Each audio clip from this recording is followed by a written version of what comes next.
और कथित paper leak case पर पीसी हो रही इस वक्त किरोड़ी लाल मीणा की। चलिए आपको सीधे सुना। एग्जामिनर के पास उस एग्जामिनर का नंबर, नाम, जगह बताया और वहां से अपनी स्कूल के मेरिटोरियस बच्चों को नंबर बढ़ा के पास कराया, जिसमें कॉपियों में काट छांट हुई और उस काट छांट की जांच हुई तो वो एग्जामिनर को एसीबी ने दोषी पाया गया और विभाग को लिखाया गया कि इसके खिलाफ कार्रवाई की जाए।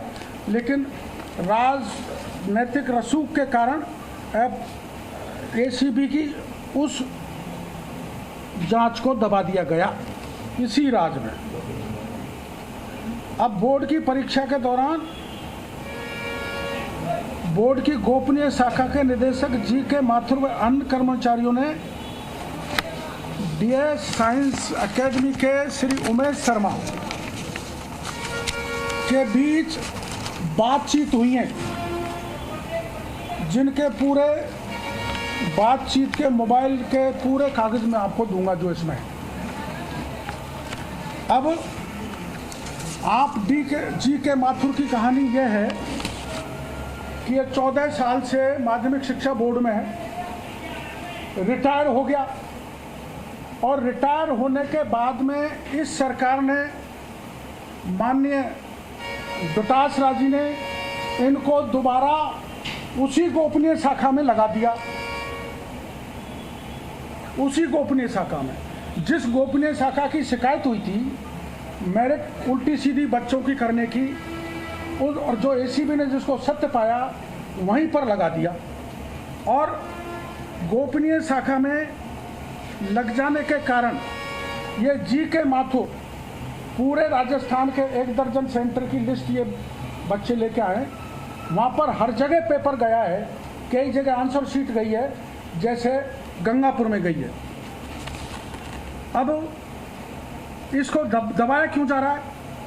इसको दबाया इसलिए जा रहा है, इस पूरे प्रकरण को, जो मैं कह रहा हूँ सीबीआई जांच होनी चाहिए, कि जी के माथुर और उमेश शर्मा के बीच में जो वार्तालाप हुई है, वो वार्तालाप का डिटेल जब निकलेगा, एसओजी या कोई भी एजेंसी जांच करेगी तो सीधा सरकार के बड़े नेताओं पर, बड़े अफसरों पर और बड़े संचालक जो ऐसे हैं केंद्र जो पेपर लीक करते हैं, आंसर शीट लाते हैं, उन पे हाथ डालना पड़ेगा, जो एसओजी हाथ नहीं डाल सकती।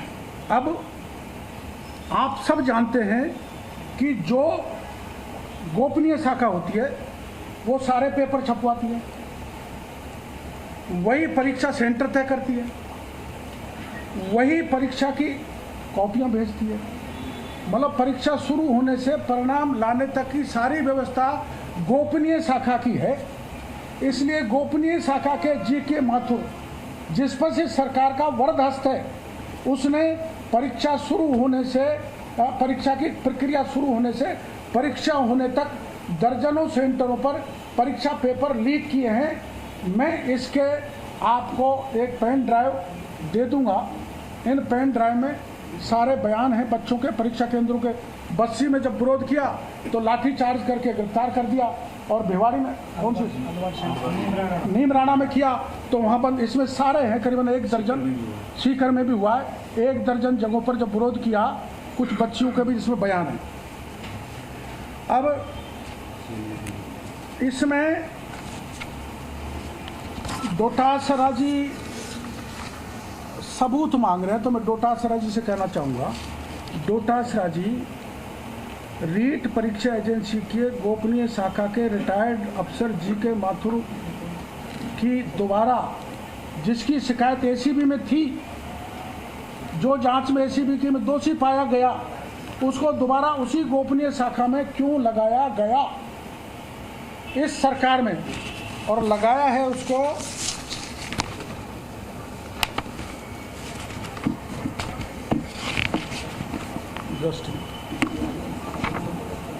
2019 में, 23/9/2019 को उसको दोबारा लगाया है। अब मैं डोटासरा जी से पूछना चाहता हूँ, डोटासरा जी, आंसर शीट तो केवल एग्जामिन होने के बाद एग्जामिनर को दी जाती है, तो मेरे को मीडिया भाइयों से मेरी प्रार्थना है कि आंसर सीट गंगापुर कैसे पहुंची। क्या इसकी पूछताछ एसओजी को डीएस साइंस फैकल्टी की जो सेंटर है उससे नहीं करनी चाहिए। और ऐसे ही 1 दर्जन सेंटर्स पर पेपर लीक और आंसर सीट पहुंची है। पहला सवाल डोटासरा जी से, मैंने आपको पहले बता ही दिया कि परीक्षा केंद्र पे पेपर तो लीक हो सकता है लेकिन आंसर सीट नहीं जा सकती, तो आंसर सीट पहुंची है। एसओजी ने अपने पत्रकार वार्ता में डीएस साइंस संस्थान का नाम लिया है, उससे आज तक पूछताछ नहीं की जा रही। उस पूरे मामले को बत्ती लाल की तरफ मोड़ दिया। बत्ती लाल को बचाने के लिए नहीं मैं आया, बत्ती लाल के साथ मेरा फोटो भी है, डोटासरा जी के वो फोटो है। इसलिए मैं सरकार से मांग कर रहा हूँ कि मेरा चेहरा भी साफ सुथरा हो जाए, डोटासरा से क्या हो जाए, सरकार का भी हो जाए, तो सीबीआई जांच कराओ और बत्ती लाल से आगे बढ़ो कांग्रेस के उस पदाधिकारी की तरफ जिसका नाम मैं बाद में बताऊंगा, उसके प्रमाण मेरे पास आने वाले हैं, ताकि लक्ष्मणगढ़ तक मामला पहुंचे।